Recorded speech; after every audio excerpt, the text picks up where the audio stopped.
Инженер бол бүтээгч хүн, шийдлийг эрен хайрч хүн. Эх орны энийг түүхийдийг хэрхэн үн цэнтэй бүтээгдэхүүн болгох вэ? Хотчлтын тулгымцсан асуудлуудыг яаж шийдэх вэ? Нийгэм олон нийтийн түүхтэй харилцааг техник технологийн хүчээр хэрхэн хялбаршуулж болох вэ? Энэ бүгдийг шийдэхээр өнөөдөр Монгол инженерууд маань ажиллаж байна. Ингээд тэдний бүтээл санааг та бүхэнд хүргэх үүднээс Монгол инженер хэмээх цуврал нэвтрүүлгээ бэлтгэн хүргэж байна. Анхны өөрөө явж механизмыг зохион бүтээж патентснаас хойш 130 жил өнгөрчээ. Энэ хугацаанд автомашин хүн төрөлхтний өдөр тутмын байнгын хэрэгцээ болж эдийн засагдах эргэлт төлөвлөгөөнд цусны бөөм мэт чухал үүргийг гүйцэтгэх болсон байна. Тэгвэл энэ удаагийн дугаараар Монголын автомашины үйлдвэрлэлийн салбарт ажиллаж байгаа инженерүүдтэй уулзах болно.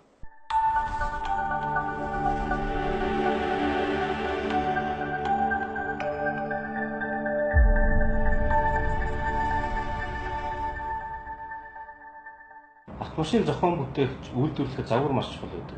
Тийм учраас бид нар дизайнер Эрдэнэ Бэлтгэхтэй уулзахаар ирээд байна. Сайн байна уу? Сайн байна. За, таныг 2013 онд Чингис хаан гэдэг машины загвар зохиосон гэж сонссоо. Тэр загварынхаа талаар танилцуулаач. Тэр чин дэхэн үед бид нар ер нь бол яг Чингис хааныхаа нэрийг бас энэ тансаг хэрэглээний зах зээл дээр байршуулах судалгаа явж байгаа. Тэгээ ер нь их зүгээр юм байна. Ягаад гэвэл гадна дотны энэ жишээ нь Монбланкийн бол Чингис хаан гэж нэг үзэг хийгээд идэв шүү дээ. Элисэ Нардиныхан Чингис хаан гэдэг бугуун цаг хийгээд идэв байхгүй юу. Тэгээ ер нь бүгдээрээ энэ Чингис хаан гэдэг нэрээ зөвхөн л одоо энэ арх тарсан дээр байлгаж яхах зөв юм уу? Одоо төрсөн нутг нь байж иж. Бусад орныхан бидний одоо энэ сайхан түүхэн хааны маань нэрийг энэ тансаг хэрэглэлийн дээр ашиглаад байна. Бид нар өөрсдөө юм яа. Өөрсдөө юм ихээр үйлдвэр муутай орн бид нар үйлдвэргүй шахуу болцсон орн чинь яах вөхөр зэрэг тэд нартай хамтраад явуул яасан гэдэг нэг ийм л концепц гаргасан. Тэгээд яг уу 2-3 жилийн өмнөөс бас уулзалтууд гадны яг тэр фирмүүтэй нь уулзаад жишээ нь Mercedes-Benz-ийнхэнтэй бас нэг уулзсан юм. Германы тэгээд тэнд уулзахад бол тэд нар их найрсаг хүлээж авсан. Ерөөсөө 2 гараа өргөд дэмжиж гэсэн. Тэгээд бусад Toyota-роо бас санал тавьсан байдаг. Бид нар тэгэхэд бол Toyota-ийнх юм бол ямар ч асуудалгүй. Наад чинь бол супер санаа дэмжих гэсэн. Тэгээд энэ загвар маань одоо жоохон явж байгаа юм. Та түрүүлсэн өөр гадаад улсад бас тэрийг ашиглаж үйлдвэрлэл явуулж байна. Тэгэхээр тэр Чингис хааны их нутгаас нэрсэн Монгол дизайнер арай нэг өвөрмөц өнцгөөс хараад сонирхолтой загвар хийж болох нэ гэсэн л мэдрэмж тэр хүмүүс төрөөд байгаа болов гэж санаа. Тийм л ах. Тэгээд наад чинь бол цэвэр маркетингийн сонирхол явж байгаа бах л та мэдээж хэрэг. Бидний зүгээс бол яг гоо бидний цаад санаа маань бол бид нар нэгэнт одоо хүнд үйлдвэр хөгжөөгүй энэ орн яах вэ гэхээр одоо нэгэнт хүнд үйлдвэр нь хөгжөөд өндөр түвшинд хүрсэн брэндүүдтэй очиод хамтарчий гэж байгаа юм л да эхний ээлжний бодлого маань. Яваанда мэдээж хэрэг Mercedes-Benz-ийн Чингис хаан гэдэг машин гарлаа гэж бодоход явцын дунд одоо Benz-тэйгээ тохироод өрүүлий чинь ч болтгоно Монголдо үйлдвэрлэе. За одоо суудлын бүрээсээ бид нар Итали технологиор Монголдо арьсыг үйлдвэрлэхээр болчлоо үйлдвэрлэе гэдэг ингээд шатаар бол үйлдвэрлэлийн процессыг өөртөө татаж болно л доо. Энэ бол бидний цаатлын одоо хар харьцааны бодлого гэдэг юм уу бодлого явж байгаа ер нь. Мэдээж хэрэг өнгөцгөн харахад бол бид нар үн цэнтэй зах зээл рүү орж байгаа хэлбэрээр явж байгаа боловч цаанаа мэдээж Монгол хүн л болсон бидний чинь дотор бас эмээлтэй азартаа мөр байгаа л да. Автомашины өнөөгийн хөгжлийг илтгэх гол шалгуур нь эдийн засгийн хувьд хэмжтэй байх чадвар бөгөөд энэ нь түлшний хамгийн бага зарцуулалтаар тайлбарлагдана. Дараагийн гол үзүүлэлт нь хөдөлгөөний аюулгүй байдал юм.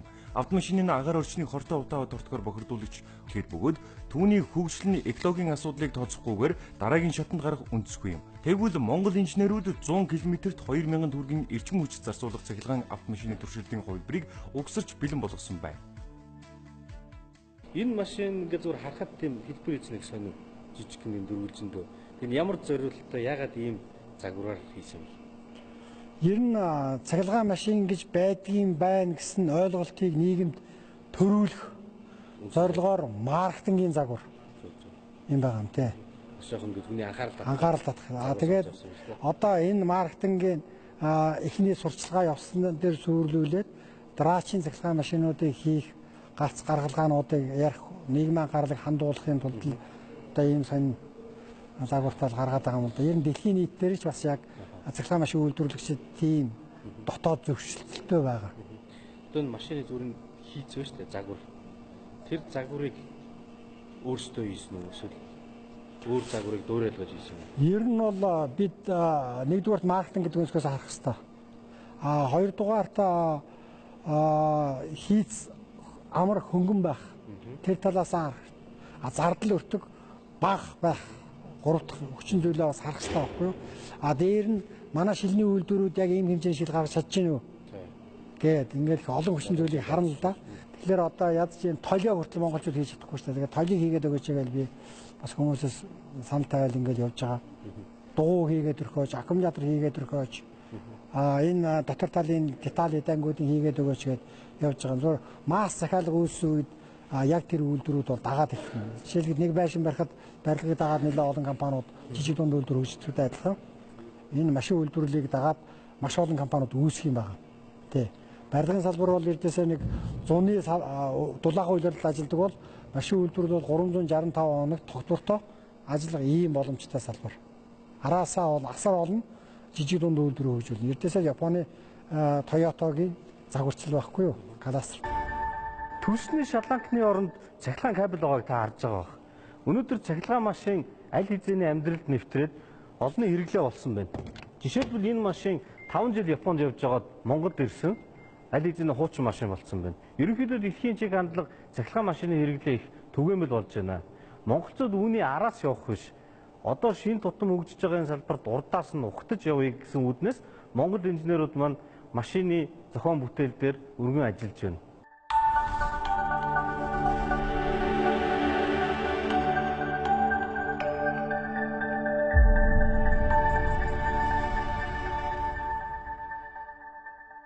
За энэ машин унж үзэхэд яг хөө тийм хөөрхөн зөөлхөн чичиргээ дуусуу байхгүй юм байна л да. Ягаад цахилгаан машин үйлдвэрлэе гэж зохион бүтээе гэж шийдсэн юм бэ? За нэгдүгээр би чинь цахилгаан машины инженер гэдэг мэргэжлийг Чех улсад эзэмшсэн хүн л да. Тэгээд миний мэргэжил их төхөө. Хоёрдугаар тэр нь бензин хөдөлгүүрт, дизель хөдөлгүүрт машиныг үйлдвэрлэх нь өөрөө их өндөр өртөгтэй. Маш их ажиллагаатай. Эдэнгийн тоо олно. Жишээлхэд зөвхөн мотор хэд одоо нэг мотор бараг 200-аад нэг төрлийн эдэн деталаас нэг мотор бий болж байна. Дээр нь хурдны хайрцаг. Буюу одоо манай хороо маш их төмөр орно тийм ээ. Маш их ажиллагаатай. Тэглэр чинь цахилгаан хөдөлгүүр хэлээр эрдээсэл цахилгаан хөдөлгүүр маань өөрөө як рестатор тийм ээ. За тэгэл хөдөлгүүрийн удирдлагын контроллер, инвентарь системүүд тий. Тэгэл яахрын гол дээрээс эрдүгтрийн зүрх хараалуу хүч дамжуулчихж байгаа байхгүй юу? Энэ утгаараа хийгдэх энгийн хийцтэй. Ашиглуулын коэффициент бензин машин дээр бол нэг 45-аас 55% л байгаад байгаа шүү дээ. Одоо моторын гаргасан хүч нь өөрөө яг ажил болж очлоо. Тийм дандаа асрыг олон сул энерги хайгдж байгаа байхгүй. Дизель дээр бол бас ялгаагүй нэг 65 орчим хувь байгаа даа. Цахилгаан хөдөлгүүр бол 99-ээс тий 95-аас 100% гэж ярьд юм л да. Тэгэхээр ашиглуулын коэффициент гэдэг утгаараа асар хурд авдаг тийм ээ.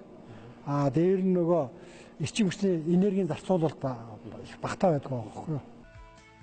Сүүлийн жилүүдэд автомашинд цахилгаан, хосолмол хөдөлгүүрт болон бусад хэлбэрийн энергийн их усүрэлийг ашиглах болсон нь нефтийн бүтээгдэхүүний үнийн өсөлт, нөөцийн төсөөлөгдөж байгаа хомсдол, байгаль орчны бохирдлын нөлөөлөл зэрэг хүчин зүйлүүдээс гадна үр ашиг муутай шаталтын технологиос татгалзаж, энергийг аль болох өндөр үр ашигтайгаар хэрэглэхийг эрмэлзэх болсонтой холбоотой юм. Цахилгаан машинуудад бизнесийн насоос олон төрлийн шүүр, фильтр, тусгай хөргөлтийн систем, төвөгтэй бүтэц бүхийг хүч дамжуулах анги байдаггүй. Энэ нь ашиглалтын явц дахь засвар үйлчилгээг хялбар болгож өгөөд зогсохгүй ажиллагааны найдвартай байдлыг нь сайжруулж байгаа давуу талтай.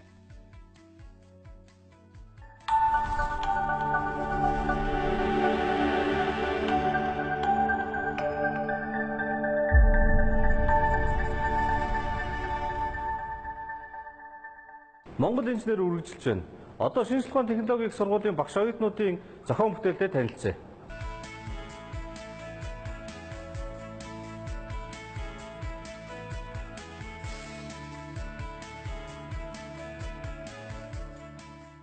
За манай машины хувьд тооцооны хувьд дээд хурд нь 150 км/цаг гэж тооцоолсон байгаа. Автомашин хөдлөх үедээ зүтгэх хүч маань болохоор агаарын эсрэг хүч буюу агаарын эсрэг үйлчлэлтэйг нэгдүгээр, хоёрдугаар үрэлтийн хүчт маань болохоор дугуй замтай харьцах үед үүсдэг байгаа. Тэр үрэлтийн хүчнээс их болох юм бол зүтгэгч маань их юм болох юм бол хийрэгдэг. Тэнд өсвөрлөлтийн хүчтэй тэнцүү байх тохиолдолд машин маань одоо шууд маш хурдан хөдлөх боломжийг үүсгдэг байгаа. Тэмцээнд орох цаанаас 3 юм шалгуур байхгүй. 45 км одоо чи хол зам тоглох. Тэгээд тойрог замаар уралдах. Одоо маневр хийх гэсэн үг шүү дээ. Тэнгүүтээ 100 м-т хурд хийх гэсэн 3 тийм ер нь л үндсэн шалгуур байгаа байхгүй. Нэг цэнэгээрээ хамгийн хол явсан машин л ер нь бол хамгийн сайн машин гэсэн үг шүү дээ. Тэгэхээр энэ бол хамгийн хол явахаар хөнгөн байх хэвээр. Тэгээ мэдээж хурд хийхэд бол бас ингээл нэмэлтээ аюул олон ажлууд бол байдаг. Тэрийг бол бид нар багаараа ярилцж хагаад үндсэндээ бол шийдэж гарч ирдэг байгаа. За бидний бол Арама 2 нь бол хамгийн хөнгөн байх шийдлэр хийсэн. Тэгээд дээрээс нь жолооч байгаа аюулгүй байдлыг хангахын үүднээс Батүнх байх хэвээр. Тэн дээр ер нь бол нэлээд зурган дээр ажилласан байгаа. Энэ болох дээр карбон стил гэдэг стандартын төмөр байгаа. Нэгсэндээ хатуулагтай төмөр гэсэн үг шүү дээ. Энгийн төмөр хөнгөн. Хамны хувьд бол арай нэмгэн. Тэгээ цаанаасаас дүрм гэж байгаа. Дүрм дээр ер нь бол тийм хамгийн багадаа тийм хэмжээтэй материал ашиглана заагаад өгчдөг байна. Автомашины эрчим хүчний зарцуултыг улам бүр бууруулж, эдлэгийг уртсах зорилгоор гангаас 100 дахин бат бүх боловч хөнгөн цагаанаас хөнгөн жинтэй агш сундгүй маш уян хатан материал карбон нанотуб буюу нүүрс төрөгчийн нано хоолойг олон улсад хэрэглэж эхлээд байна.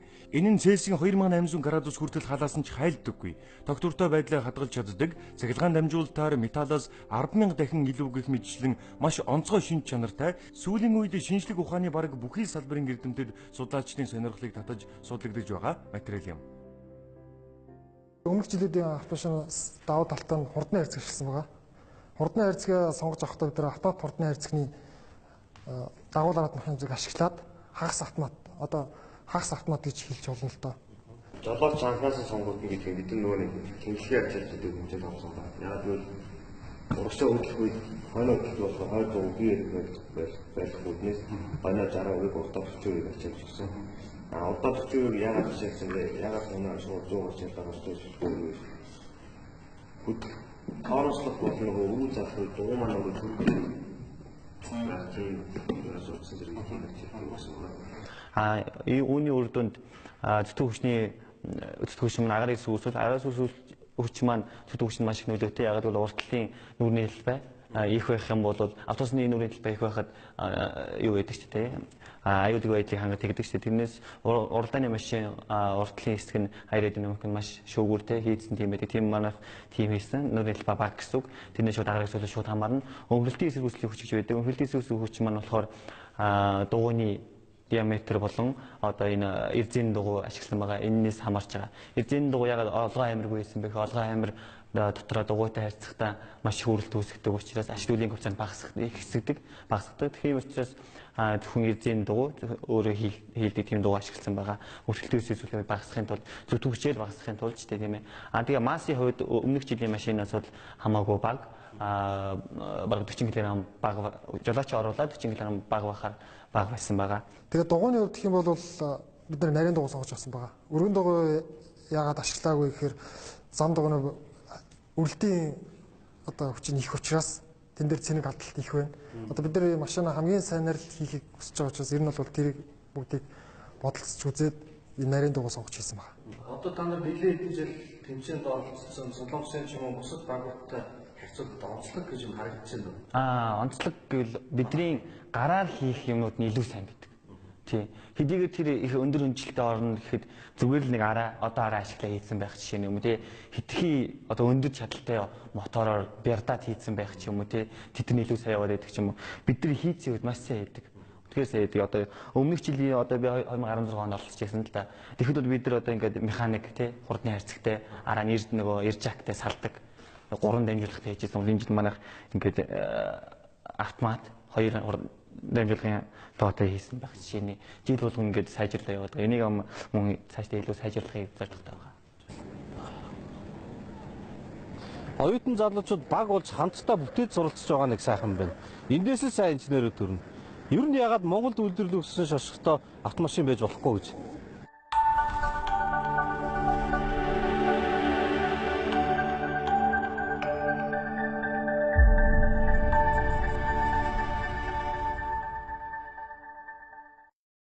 Зах зээлийн шилжилтийн хүнд үед нийтийн тээврийн салбарыг тойрсонгүй. Социализмын үед авсан олноо төмөр амбар гэгдэх болсон зөвлөлт холбоот улсад үйлдвэрлэсэн троллейбусууд нэг нэгээр жигсаалаас гарсан хотын нийтийн тээврийн үйлчилгээ доголдож иргэдэд хүн дээр тусч байлаа.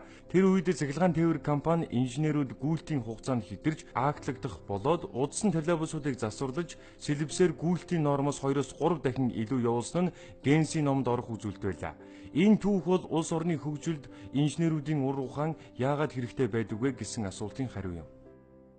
30 жилийн өмнө троллейбус компани байгуулагдсан биш цахилгаан тээвэр. Тий.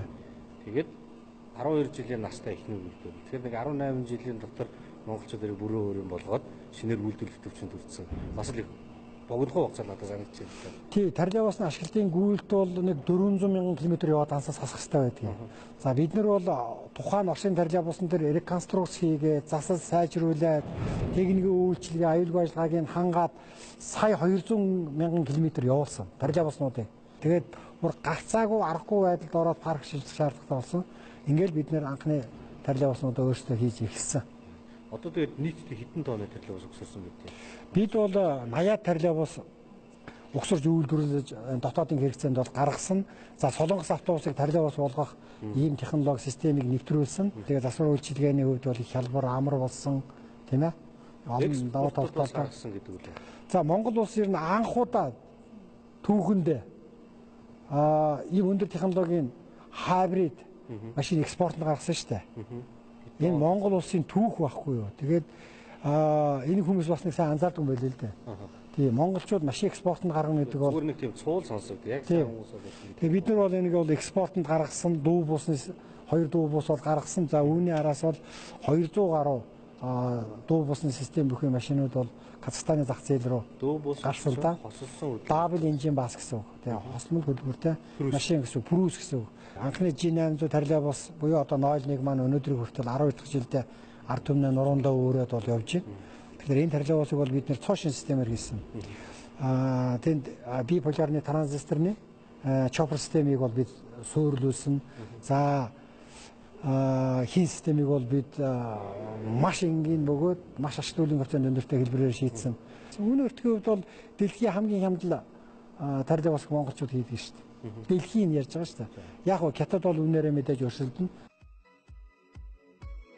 Дэд үдэц өндөр хөгжсөн орнуудад цахилгаанаар ажилладаг тээврийн хэрэгслийг өргөнөөр ашигладаг. Цахилгаан тээвэр нь маш хурдцтай хөгжиж байгаа бөгөөд Лондон, Парис, Лос Анжелес, Ванкувер, Сиэтл, Милан зэрэг дэлхийн томоохон 12 хотуудад 2025 оноос эхлэн зөвхөн цахилгаан автобус худалдаж авахар болжээ. Тэгэхээр тээврийн хэрэгслийн ирээдүйн чиг хандлага цахилгаан хөдөлгүүр дээр суурилсан нь нэгэнт ойлгомжтой болжээ. Одоо хятад гэхэд бол хотуудынхаа нийтийн тээврийг бол бүгдийн цахилгаан автобусаар шийдэж байна. Тий, аккумуляторны системтэй цахилгаан автобусаар шийдэж байна. Тэгэхээр энэ экологийн асуудал бол үндсэндээ маш хүнд бол байж байгаа. Тэгэхээр бензин автобус гэдэг бол дизель автобус гэдэг бол үндсэндээ импортын дизелийг дэмжиж байгаа байхгүй юу? Баялууд халагшаа гаргаж байгаа гэсэн. Энэ цахилгаан тээврээ хөгжүүлэх юм бол бага нуурын нүүрсний уурхааны нүүрс ажилчдын цалин дэмжиж байна. Дөрөвдүгээр цахилгаан станцын ажилчдын цалин дэмжиж байна, тийм ээ. Тэр дамжуулах түгээх сүлжээний ажилчдын цалин дэмжиж байна, тийм ээ. Тэгэхээр нөгөө өртөгөө өөрөө үндэсний нэмийн өртгийг бий болгож байгаа байхгүй юу? Хэмжлэг ийм давуу талуудаа тэгээд талуудтаа тэгээд энийг бүх нийтээр нэг ойлгоод энэ цахилгаан машин үйлдвэрлэлийн энэ чиглэл рүү нэг баг болоод бид нар ингээд харах юм бол Монгол инженерүүд бол ажиллахад бэлэн байна л да. Монголд цахилгаан тээвэр 1987 оноос эхлэн нэвтэрч нийтдээ 110 км уртаа троллейбусны контакт шугамыг барьж байгуулсан ч харамсалтай нь өдгөө 48 км шугамл үлджээ. Тэгвэл өнөөдөр байгаль орчинд үзүүлэх нөлөөллийн хувьд ч эдийн засгийн өгөөжийн хувьд нийтийн цахилгаан тээвэр өндөр үр ашигтай нэгэн тодорхой байгаа тул ашиглалтаас гарсан шугамудаас сэргээж шинээр байгуулж троллейбусынхаа тоог нэмж хотын замын төвчрлийг багасгах боломж харагдаж байна. Цахилгаан тээвэр троллейбусны ач холбогдлын хувьд юу гэж боддог? Ер нь Монголд энэ хэр зохимжтой байдгүй. Цахилгаан тээвэр бол маш олон давуу талтай. Тэгээ өнөөдөр одоо энэ агаар бохирдол энэ одоо хамгийн гол асуудал юм байна шүү дээ. Удаа гаргахгүй эко тээвэр гэдэг талаасаа бол одоо троллейбус бол маш ач холбогдолтой юм. Ялангуяа одоо энэ хотын одоо төвийн бүсч гэдэг юм уу ингээ явж байхад бол ерөөсөө би бол одоо ер нь бол тэгж боддог цаашдаа яг төвийн одоо энэ бүсд бол дандаа цахилгаан тээвэр болох үе ирэх байхаа л гэж бодож шүү дээ. Ер нь бол цахилгаан тээврийн хувьд бол ирээдүй бол маш их байна. Үнэхээр бол одоо хуучирсны хувьд гэвэл одоо хуучирсан. Гэхдээ бид нар бол одоо өнөөдөр бас дотоод нөөц олцоогоо ашиглаад контактын сүлжээний бүх хийд ангиудыг бол өөрсдөө угсарж байгаа тийм. Дээр үед чинь троллейбусны шугам нийтдээ хэдэн километр байсан гэдэг вэ? 110 км. 110 км. Одоо бол 48.5. Талаас баганд үлдсэн шүү дээ. Зүгээр ингээд фантазлаад бодох юм бол жишээ нь троллейбусны шугамыг нэмэгдүүлээд троллейбусаа монголчууд нэг сайжруулаад бүр сайн хийдэг болоод тэгээд шугамныхаа эд ангийн ингээд бүгдээрээ дотоодоо өөрсдөө үйлдвэрлэдэг байх юм бол ер нь их зардал багтаа тэгээд манад их тохирох унаа юм шүү. Тий. Нэгэр юуны бодлого зардлын хувьд бол баг шүү дээ. Дотоодоо үйлдвэрлэж байгаа ирчүүчээр явж байна. Дотоодоо биднес тарилавч үйлдвэрлэж шугамныхаа эд ангийн үйлдвэрлэж байна. Тий. Зөвхөн Орос улмын улс нэг хятадаас авлаа гэхэд биднес нэг тороос уцал худалдаж байгаа. Бус зардал нь бол үндсэнд Монголд байгаа гэсэн шүү дээ. Тэгээ Монгол тээвэр ер нь бол 100 Монгол тээвэр л гэсэн. Түлш нь Монгол, эд анги нь Монгол ийм байх боломжтой тийм. Троллейбусны шугамны хамгийн их засвар үйлчлэгээ шаарддаг хамгийн олон удаа солидөг эд анги нь ямар эд анги вэ? Ятал хэсгүүд нь дандаа халт үүсч. Юу ад нөгөө өндөр гүйдлийн үйлчлэлээр халж шатах юунууд явагддаг, үйлчлэгээнүүд явагддаг. Энэ нөгөө гүйдэл хүлээгч, троллейбусны гүйдэл хүлээгч явж өнгөрөх энэ хэсгнүүд илгэдэлд ордог. Энэ үйлчлэгээнүүд нь их ордог. Тэгээд энэ ч одоо мод юм биш үү? Энэ яг мод биш, энэ шахмал шилүү. За. Тэгээд энэ хэсгүүд энэ дайлангуй энэ явах хэсгүүд бол маш их илгэдэлд ордог. Тэгээд ингээд 2 жил тутамд бидээс байнга үйлчлэгээ хийлгэж. Тэгээд энэ хэсгүүдийн солих уу тийм? Өвгд дандаа солигдно. Солигдох үеийн шинээр бүр дандаа хийгдэнэ. Энэ буцааж ашиглах. Шинээр хийхдээ энэ хэсгүүдийн тэгээд яа тийм захиалж авдаг юм уу? Хуучин бол захиалж авдаг байсан. Тэгээд одоо зах зээлийн үнэ нь аягүй өндөр болцсон. Одоо энэ нэг зангилаа гэдэг юм бол Орос улмын улсаас авах гэж бодоход биднээс 3 сая 300 мянга. За. Биднээс өөрсдөө энд хийхлээр зэрэг нэг 465 мянган төгрөг. Тий, болж байгаа. 7 дахин амтах болох юм шүү. 7 дахин амтах. Энд бол манай дандаа Монголд зах зээлд байгаа материалууд байгаа. Монголын зах зээл дээрээс энэ материалууд худалдаж аваад биднээс энд өөрсдөө засварынхаа цэгтэй яг бүх тоног төгөөнүүд нь байж энэ төмөрийг нугалдаг машин байж нэг агнуурын хийчих агнуур нь байж өрнөнүүд нь байж бүх юм байгаа учраас бид өөрсдөө дандаа дотоод нүүд болцоогоор энэ материалаа зах зээлээс худалдаж аваад газар дээр ингээл энэ тусгаарлагч байж байна. Энэ одоо яг троллейбусны шугамыг агаартай дэлгүүжиж барьж тусгаарлагч байгаа. Энийг биднээс Оросоос зах зээлээс ингээ яг худалдаж авах гэх юм бол нэг бүрэн 6,000 хавцаа байна да. Энд ч одоо нөгөө өндөр хүчтэй шугамны хооронд боц тороос хоёрыг тусалж ингээд хунцар эд материал гэдэг юм. Энэ бас шилүү. Гэхдээ энэний бол ерөнхий идэлгээ нь бол айгүй юу л да, уртал да. Гэхдээ ганцхан юу гэхлээр 2 жил тутамд ингээд лаканд бүрээд ингээд яваадах юм бол идэлгээ нь урт. Тийм учраас биднээс яг тэр нормтой хугацаанд биднээс энэ тусгаарлагч яваад ингээд угаат цэвэрлээл лаканд дүүргээл ингээд хатаагаад байгаа. Нэг бүр нь одоо нэг 500 төгрөг нэл зардлаа. За энийг болохоор одоо бас Оросын зах зээлээс авах юм бол сүүлийн үнээр нэг 17 мянгад нь зулсан бас хамгийн сүүлд ирсэн үнэ. Монгол мөнгөөр. За энд хийхлээр нэг 1000 төгрөг 1500 төгрөг л болж байгаа. Энэ одоо хөнгөн цагаан уу тий? Хөнгөн цагаан. Тийм энэ хөнгөн цагаан нь бол зүгээр хаяг хөнгөн цагаан шүү дээ. Тэгэл эндээ биднээс хэвэнд байна. Биднээс хайлуулаад цутгалаа боловсруулалтын хэлээ тэгэл болоо. Тэгээ ингэж ашиглаж байгаа. Тэгээ ерөнхийдөө бүх юмнууд л ерөнхийдөө энд хийж байгаа да.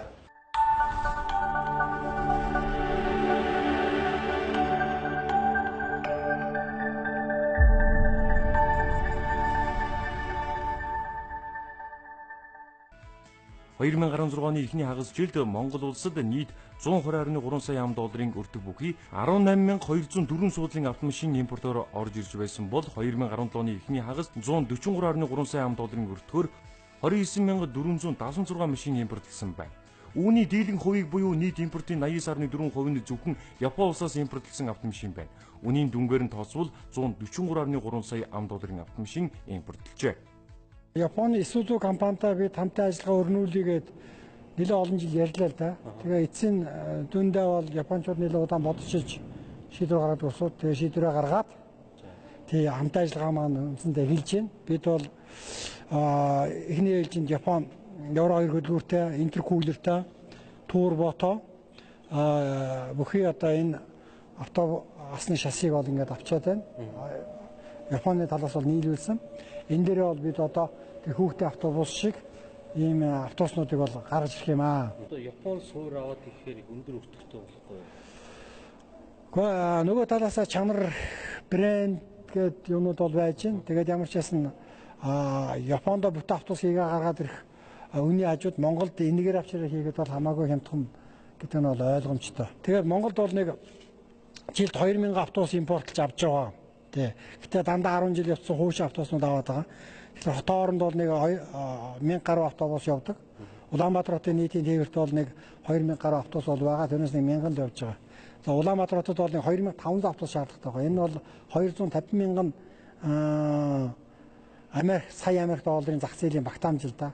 Тэгэхээр 2500 автобусныхаа зах зээл дээр монголчууд ажиллаа сурчих юм бол бүр тогтвортой нэг 3000 орчим залуучууд ажилтаа болоод нарийн мэргэжилтэй болчих ийм боломж байгаа. Тэгэхээр бид эхний хэлбэрт энэ шасыг хэлбэрээр авч байгаа бол дараачийн шалтгаан дараачийн үедээ бол энийг бүр задлаад шасыгаа задлаад авах комплектли коннект аав нөхцөл рүү ингэ шилжүүлэх боломжууд бол байгаа. Талигаснаар бол бид нар яг тэгж хийдэг байсан. Бус зорчтой автобусыг бодвол хүүхдийн автобусны тусдаа стандарттай тэрнээ тавьсан шаардлагуудтай тэрнийгээр бол хүүхдэд тээвэрлж байгаа гэдгээр бол арай өөр онцлогтой байна. Жишээ нь бол одоо суудал, суудлын бүстэй, бүгд бүстэйгээ байна. Газрын түвшнээс эхний гишүүн хүртэл хэдэн сантиметр гэдэг бүх юм заагдсан байдаг. Монгол улсын стандартын дагуу.